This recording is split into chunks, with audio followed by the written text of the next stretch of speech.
Well, it's been more than a year now, I think, that I got on my channel to explain why I was gone for a year and that I was back, but that didn't work out. So you can call this my return part 2. The difference this time is I'm retired now, so I probably have more time to spend on the channel and do some more exploring. So let's start off with something I filmed, now almost a year ago, I guess. The Ramirez Solar House. An interesting find, a bit unique. Let's take a look, and I'll stop back at the end of the video with some more comments.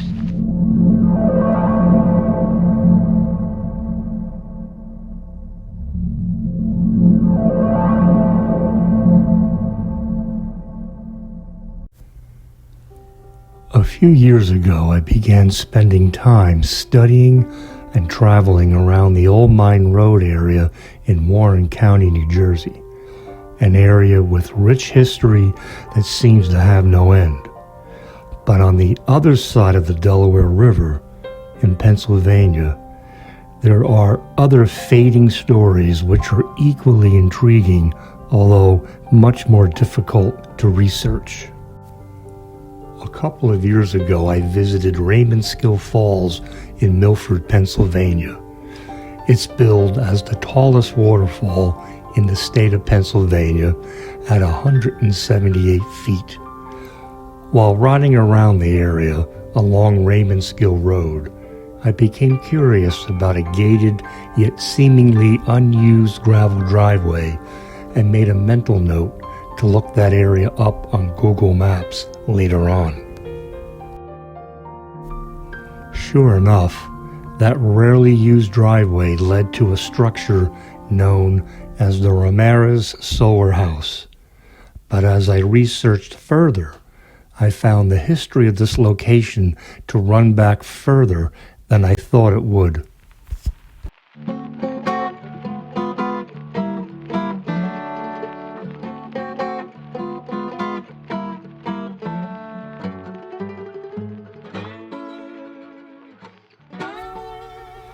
Development began in 1910 with the construction of a boarding house for summer visitors. A wider view of the area reveals its driveway and other pathways that are largely still there, though mostly hidden now by the growth of the forest.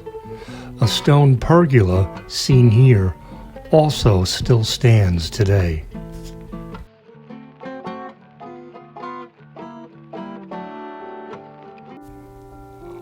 By 1943, Gustavo Ramirez bought this area and hired an architect and solar pioneer by the name of Henry Wright Jr. to redesign the house into what became the second passive solar house in the U.S. and now the earliest surviving home of its kind. The National Park Service took ownership of the vacant house in 1986, and it remained that way until 2012 when the Ramirez Solar House nonprofit organization was created to rehabilitate and preserve the home.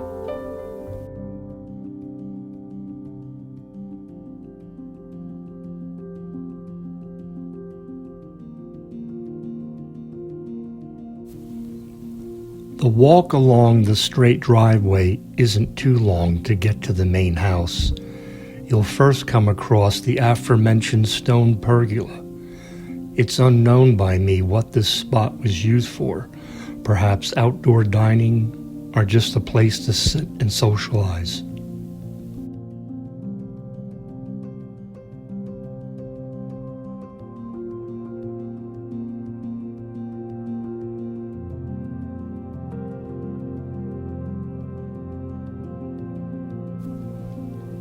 Further along, you'll come to a small house on your left.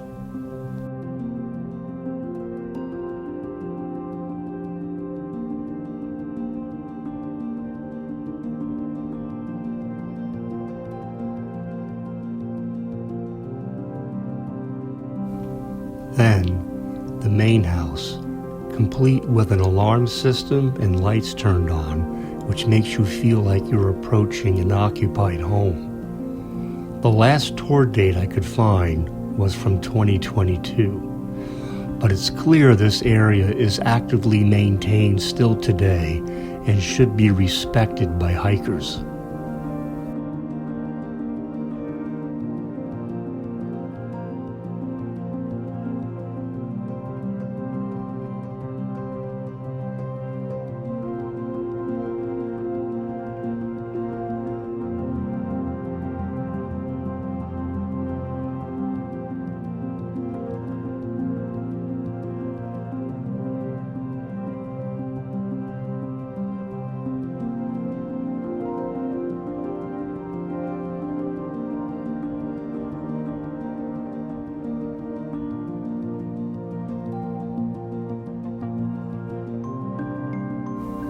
The stonework seen here can also be seen in the older photos of the house, including the old stairs.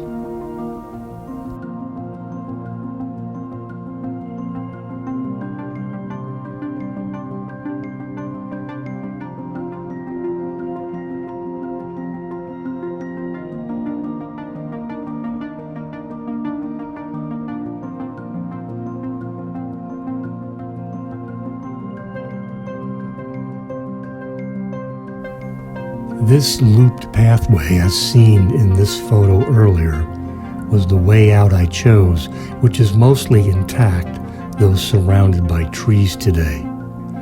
When you return to the main driveway, remnants of an old farm come into view, first with its grain silo that's still standing today.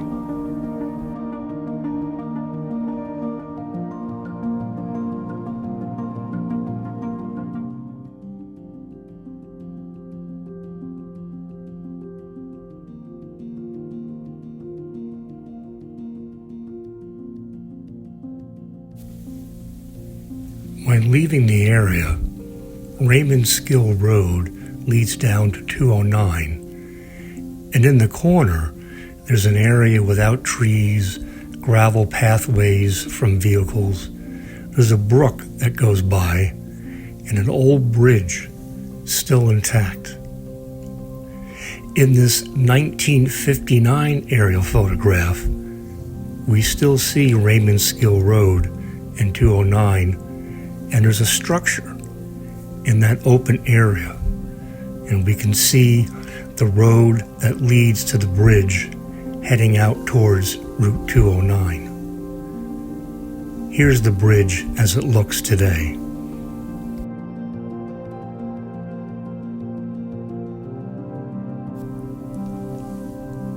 There are a lot of places in this area that have been washed away by time. Perhaps someday I'll try places like the public library to learn more about them.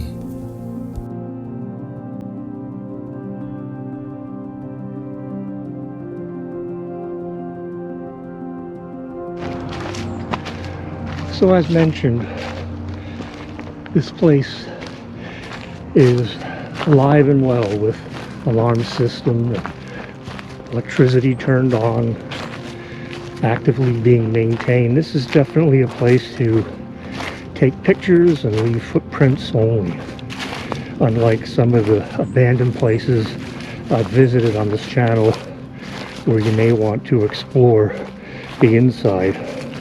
This is definitely a hands-off place. I'll leave a link below to the group that maintains it. I'm thinking of reaching out. I might want to join myself if I could. Otherwise, it's great to see efforts like this trying to sustain some history in the Delaware River area. We've lost so much with the Tox Island project from decades ago, and it's nice to see some effort being put in, such as this, to keep these places around for some time for future generations to enjoy as well. So with that, I will say so long, and I'll try to be more frequent with my videos, and we will see you guys down the road.